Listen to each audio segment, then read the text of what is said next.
All right, today we're going to dive into a puzzle that is so mind-bending, it actually shook the entire world of mathematics to its core. And believe it or not, it all starts with an idea so simple, it's almost silly. Just making a list. I know, it sounds kind of crazy, right? I mean, logic is supposed to be this solid, unbreakable foundation for, well, for everything. But what if I told you that you can write down one very specific, very clever kind of list that ties logic in a knot so tight it completely contradicts itself? That's what we're about to see. So before we can go about breaking logic, we need to get familiar with our tool. And that tool is one of the most basic ideas in all of math, the set. Don't let the name intimidate you. It's really just a formal way of talking about a collection or a group of things. So a set is just a collection of stuff. The things inside it, we call them elements. You could have a set of numbers, like this set A right here, or a set of your favorite songs, or even a set of ideas. Those curly brackets you see? They're basically just the official way of saying, hey, everything inside here belongs together in a set. And here's the most important rule of the game, and it's super simple. For any given thing, it's either in the set or it's not. That's it. Looking at our set A again, the number 3 is definitely in there. The number 4? Nope, not in there. There's no gray area, no kinda in the set. It's a straight up yes or no. Okay, now here's a little distinction that is subtle but absolutely crucial for what's coming next. On the left, yeah, the number 3 is an element of our set A. Easy. But look at the right. The set that contains only the number 3 is not an element of A. You see, our set A is a collection of numbers, not a collection of other sets. So just hang on to that idea that sets can contain things, and sometimes those things can even be other sets. All right, to see how this all starts to get weird, let's take a little detour. Before we hit the really heavy mathematics, we're going to do a kind of dress rehearsal with a fun story. It's about a small village, a person with a very specific job, and one very, very strange rule. Okay, so here's the setup. In this village, there's a person we'll just call P. And P has a very particular job. P sends a postcard to every single person in the village who does not send a postcard to themselves. That's the one and only rule. Pretty simple, right? And there it is. That's the question that just shatters the whole system. Just think about it for a second. P has to follow the rule, just like anybody else. So, what happens? Does P send a postcard to P? Let's trace the logic here. Let's say, okay, P does send a postcard to themselves. Well, wait a minute. The rule says P only sends postcards to people who don't send one to themselves. So that can't be right. Okay, so P must not send one to themselves. But wait, the rule also says P must send a postcard to everyone who doesn't send one to themselves.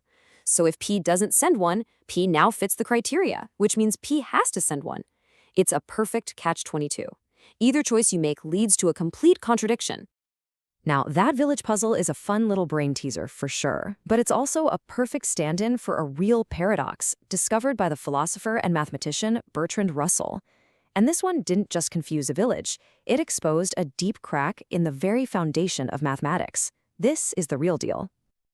So instead of a postcard sender, Russell came up with a special set. We'll call it W. And the rule for getting into this set W is exactly like our postcard rule. A set is allowed to be a member of W if and only if that set does not contain itself. So for example, the set of all cars is not a car, so it would get to be in W. The set of all ideas is not an idea, so it would be in W too. Now, I know this looks a little scary, but don't worry. This is just the formal, mathy way of writing down the exact rule we just talked about. It says W is the set of all sets A, taken from some big universe of sets E, where the one condition is that A is not an element of itself. It's the postcard rule, just dressed up for a math textbook. And there is the exact same devastating question that we asked about our villager, but now we're asking it in the world of pure, abstract logic. Does this special set W, the set of all sets that don't contain themselves, contain itself? Let's try to answer it. Let's start by assuming yes, W contains itself. While to get into W, a set has to follow the rule. And what's the rule? That the set does not contain itself. So if W is a member of itself, it violates the rule for being a member, which means it can't be a member. Total contradiction. Okay, so that didn't work. Let's try the opposite. Let's assume W is not a member of itself. Well, what's the entry requirement for W again?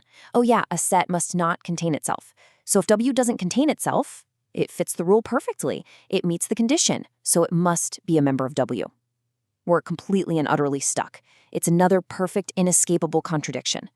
So we're caught in this impossible logical loop. But you might be thinking, okay, so what? Who cares about some weird imaginary set? Well, around the year 1900, mathematicians cared a lot. Because this wasn't just some fun riddle. It pointed to a genuine crisis in their field. What Russell's paradox proved was that the very intuitive way mathematicians were thinking about sets was broken. See, there was this assumption, sometimes called unrestricted comprehension, that basically said you could define a set using any rule you could dream up. But this paradox was the proof that, no, you can't. Some rules, like the set of all sets that don't contain themselves, don't create a valid set.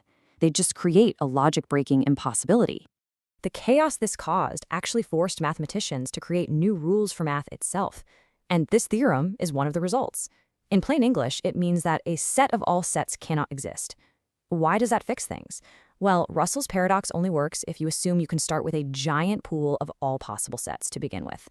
By making that whole concept illegal, the paradox can't even get off the ground. So this is the really big takeaway. To save math from itself, a whole new foundation had to be built, called axiomatic set theory. It's basically a list of very strict rules about what is and isn't a set and what you can and can't do with them.